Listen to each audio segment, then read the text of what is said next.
Hi again everyone. This time I had the neat idea of combining whatever is on my Pinterest front page into a character or creature design. I actually implore you to try this one out for yourself if you're ever struggling for ideas. You can create some very beautiful, bizarre pieces. Personally, my Pinterest homepage is always very inspirational, otherworldly, and fantasy-like. So, let's get started. Here was the screenshot I went with. Honestly, this was my second page refresh, as I wasn't too drawn the first time I looked.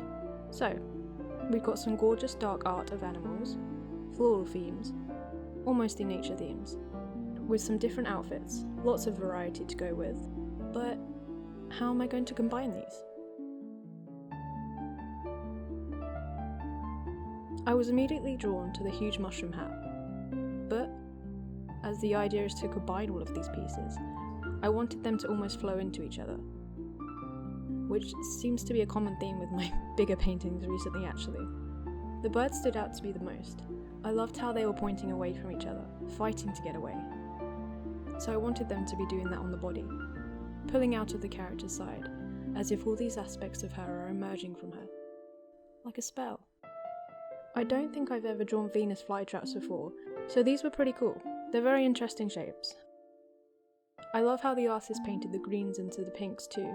Again, as I'm building this, it kind of looks like she's emerging from the void or something, teleporting, releasing vines and birds.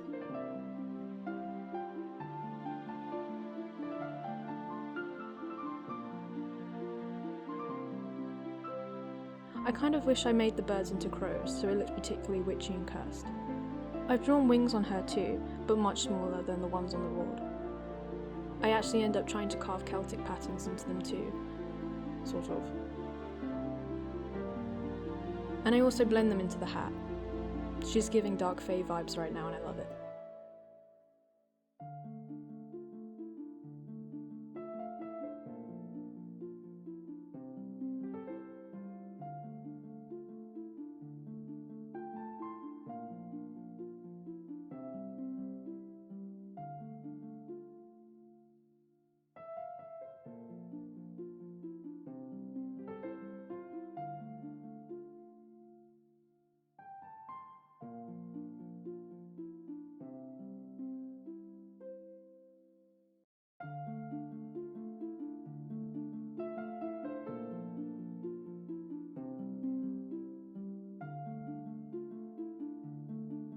Some witchy themes with the metal piece on her front.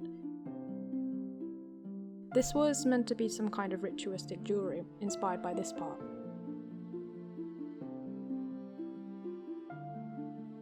I do play around making it into a sword, but that didn't feel right, so I continued on with it around the capelet.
The flowers are from this gorgeous wrap piece.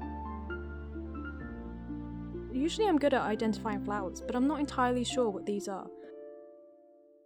Some kind of climbing flower, potentially moonflower. The floating eyes were from this piece, also again merging into everything. But I think they work really well with the Venus flytraps. Kinda creepy and murky looking. Maybe she's not quite fate, but more of an eldritch being. Speaking of murky, you can see at the side I was throwing around some ideas for a name of the character. Probably been playing too much Elder Scrolls again, but I liked the name Murkmire for her. Or just words like murk, forest, poison feel right. Something dark and toxic. She may be cute, but she's cannibalistic and venomous by nature, with the traps and the mushrooms. Drop down some name ideas for her in the comments if anything sticks out to you.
The neck piece would be from this sun character design.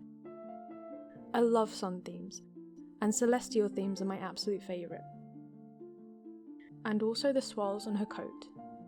I wasn't sure if the gold and silver would clash, and I play around with the colours a bit more there.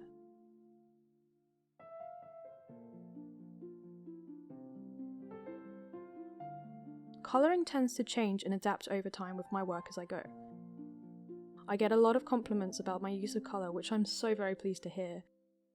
But honestly, there's a huge back and forward process of elimination and trying to get the vibe and mood lighting correct. I have a poor habit of forgetting to place my point of lighting, so I have to build it into the work as I go and fix mistakes.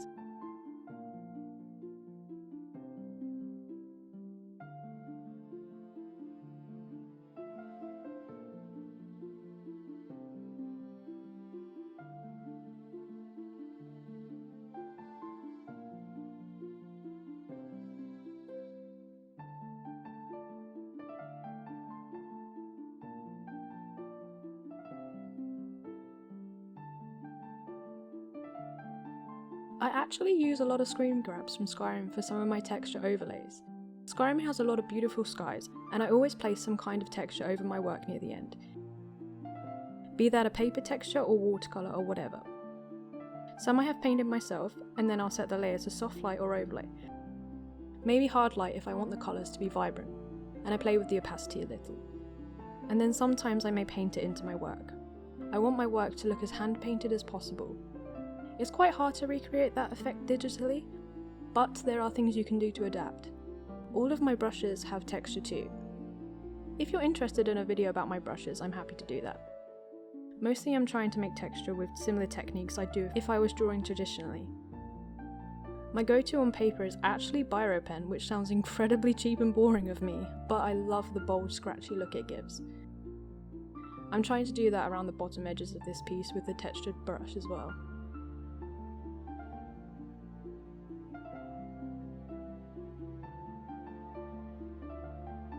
And also, if you're finding yourself struggling for ideas, I think this is a great way to get both sides of the brain working, thinking how to combine lots of different images. To be honest, this would have been better with personal photography of environments and objects.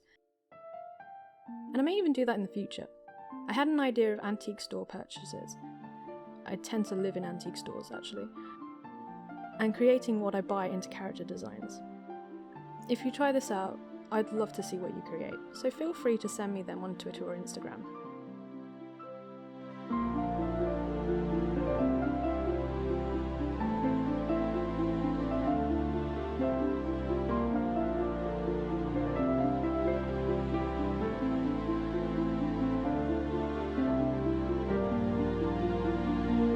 Thank you again for watching, and as always, have a wonderful day.